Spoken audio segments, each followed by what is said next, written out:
Hello friends, आप सभी का स्वागत है परफेक्ट डीओ मंत्रा में। मैं शैलेंद्र श्रीवास्तव आज एक नया टॉपिक, नया कॉन्सेप्ट लेकर के आप लोगों के सामने हाजिर हुआ हूं। तो आज का जो हमारा टॉपिक है वो है 932 number table, that is child money back plan. 932 number table है, बहुत ही बेहतरीन प्लान है। इसे भी हम दो पार्ट में समझेंगे। पहला पार्ट जो रहेगा जिसमें हम प्लान के बेसिक फीचर समझेंगे, और सेकंड पार्ट जो है उसे विद एग्जांपल हम समझ करके लेंगे, जिससे कि आपको प्लान सही तरीके से समझ में आ जाए। अब पहली बात तो ये कि जैसा कि नाम ही सजेस्ट करता है कि ये चाइल्ड मनी बैक प्लान है, तो इसमें अलग अलग उम्र में बच्चों को पैसों की धन वापसी होगी और एक बड़ी मैच्योरिटी भी मिलेगी, जिससे कि आप उसका एजुकेशन का पूरा प्रोविजन इस एक प्लान में कर सकते हैं। एलआईसी के सबसे बेहतरीन प्लानों में से एक है। मिनिमम एज एट एंट्री जो है, मतलब बच्चे की उम्र 0 ईयर्स से लेकर के आप बच्चे की 12 साल की उम्र तक इस प्लान को दे सकते हैं। मतलब 0 ईयर्स के बच्चे से 12 साल के बच्चे तक को यह प्लान दिया जा सकता है। 13 साल एंड अबव के बच्चों को आप ये प्लान नहीं दे सकते हैं। 0 to 12 ये चीज ध्यान में रखिए।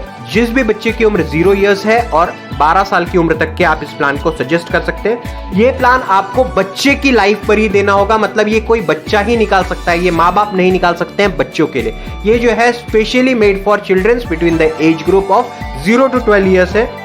एज कंसिडर करते टाइम आपने एक चीज बहुत इंपॉर्टेंट है जो कि आपको समझना जरूरी है। आप बच्चे का लास्ट बर्थडे हमेशा ध्यान में लेंगे। अगर किसी बच्चे का सेकंड बर्थडे हो चुका है और वो थर्ड बर्थडे की ओर है, तो आप उसे कंसिडर करेंगे 2 साल का ही। जब तक उसका तीसरा साल कंप्लीट नहीं होता, वो 3 साल उसका बच्चे का कंप्लीट नहीं होगा। लास्ट बर्थडे आप कंसिडर करेंगे, मतलब अगर 2 साल 6 महीने का बच्चा है तो आप 2 साल लेंगे। 4 साल 8 महीने का बच्चा है तो भी आप 4 साल ही कंसिडर करेंगे। ये चीज को अच्छे तरीके से समझ लीजिए। फ्रॉम एज 0 to 12 आप इस प्लान को दे सकते हैं। टर्म जो है वो फिक्स है 25 साल का, मतलब बच्चे के 25वें साल में जो भी उम्र हो बच्चे की, उसके उम्र के 25वें साल में आपका प्रीमियम भरना भी बंद होगा और 25वें साल में ही ये पॉलिसी मैच्योर भी होगी। इसे और आसानी से समझने के लिए हम मान करके चलते हैं, अगर बच्चे की उम्र 5 साल है, if the child's age is 5 years, तो टर्म जो आप लेंगे वो रहेगा 20 साल का। मतलब आपको 20 साल प्रीमियम भरना है और 20वें साल में ही ये पॉलिसी मैच्योर भी होगी। अगर बच्चे की उम्र 10 साल है तो टर्म फिक्स 15 साल की रहेगी, मतलब उसके उम्र के 25वें साल में ही मैच्योरिटी उसको मिलेगी और आपको 15 साल तक प्रीमियम भरना पड़ेगा, मतलब उसके उम्र के 25वें साल तक। प्रीमियम पेइंग टर्म और टर्म दोनों बराबर है, मतलब जो भी टर्म रहेगा बच्चे की पॉलिसी का, वही उतने साल तक आपको प्रीमियम भरना पड़ेगा। Premium paying term is equivalent to premium term. Minimum sum assured जो आप लेंगे वो 1 लाख रुपयों का रहेगा, मतलब किसी को भी 1 लाख से कम की पॉलिसी आप प्रपोज नहीं कर सकते हैं। मैक्सिमम की एज अदर प्लान सेम, कोई लिमिट नहीं है, depending upon the policy holders income. मतलब फादर या मदर की जो भी इस पॉलिसी को लेंगे बच्चे के नाम पर, उसके इनकम के ऊपर डिपेंड करता है। आप 1 करोड़ 2 करोड़ 10 करोड़ 50 करोड़ की भी पॉलिसी अपने कस्टमर को सजेस्ट कर सकते हैं। अब इस प्लान का एक बहुत ही इंपॉर्टेंट फीचर है, वो ये है कि इसमें प्रीमियम वेवर बेनिफिट जरूर लें। प्रीमियम वेवर बेनिफिट लेना क्यों जरूरी है कि सपोज कीजिए जो कोई भी माँ या पिताजी जो भी इस पॉलिसी को निकाल रहे हैं, फादर या मदर जो भी इस पॉलिसी को अपने बच्चे के नाम पर निकाल रहे हैं, क्योंकि बच्चा तो प्रीमियम भर नहीं सकता है, उन्हें अगर कुछ हो जाता है तो आगे के premium age PWB suggest premium waiver benefit, मतलब आगे के प्रीमियम माफ हो जाएंगे। या इसे आप ये भी समझा सकते हैं अपने कस्टमर को कि आगे के प्रीमियम्स जो है वो एलआईसी जमा करेगी। तो पीडब्ल्यूबी का जो राइडर है वो आपने जरूर लेना है इस प्लान में, वो एकदम कंपलसरी है। तो आप पीडब्ल्यूबी का राइडर जरूर लेंगे। अब 2 चीजें और समझने की जरूरत है।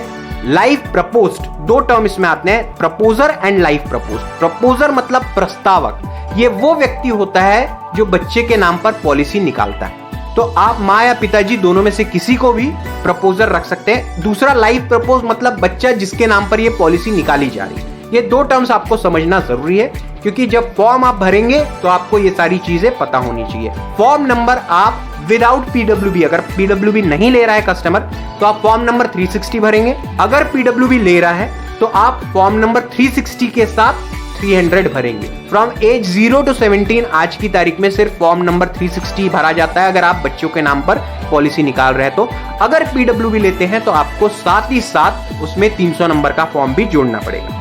अब आते हैं इसके मैच्योरिटी बेनिफिट्स पे। मैच्योरिटी पर क्या क्या चीजें मिलने वाली है। तो बच्चे के उम्र के 18वें साल में, चाहे उस बच्चे की उम्र कुछ भी क्यों ना हो, उसे उम्र के 18वें साल में 20% ऑफ द सम एश्योर्ड दिया जाएगा। फिर से बताता हूं, बच्चे की उम्र के 18वें साल में, चाहे आप 0 ईयर्स के बच्चे के निकालें, चाहे 6 साल के निकालें, चाहे 10 साल का निकालें, बच्चे की उम्र के 18वें साल में सम एश्योर्ड का 20% मिलेगा। फिर 20वें साल में सम एश्योर्ड का 20% मिलेगा, फिर 22वें साल में सम एश्योर्ड का 20% मिलेगा। ऐसे 20-20-20% का सम एश्योर्ड 3 बार देने के बाद 25वें साल में remaining 40% of the sum assured दिया जाएगा, साथ ही साथ बोनस दिया जाएगा, साथ ही साथ फाइनल एडिशनल बोनस भी दिया जाएगा। इसके अलावा और एडिशनल बेनिफिट्स ये हैं कि 2 साल के बाद लोन अवेलेबल है, फादर या मदर जो भी प्रपोजर हो चाहे तो इस पर लोन इस पॉलिसी पर उठा सकते हैं। सरेंडर करना चाहे तो सरेंडर भी कर सकते हैं, लेकिन हमेशा नुकसान होगा, इसीलिए कभी भी LIC की पॉलिसी को सरेंडर ना करें। आपने अपने बच्चे के भविष्य के लिए इस पॉलिसी को निकाला है, इसे एज इट इज चलाइए, क्योंकि उसे जब सबसे ज्यादा जरूरत होगी उसके एजुकेशन के वक्त पर, हायर एजुकेशन के वक्त पर या मैरिज के वक्त पर LIC की पॉलिसी आप रहे चाहे ना रहे, जो आपने प्रोविजन किया था वो रकम आपके बच्चे को जरूर ला करके देगी। ये LIC की पॉलिसी की गारंटी होती है। तो दोस्तों आज के लिए बस इतना ही। कल फिर किसी नए आइडिया, नए कॉन्सेप्ट के साथ मिलेंगे, तब तक के गुड बाय।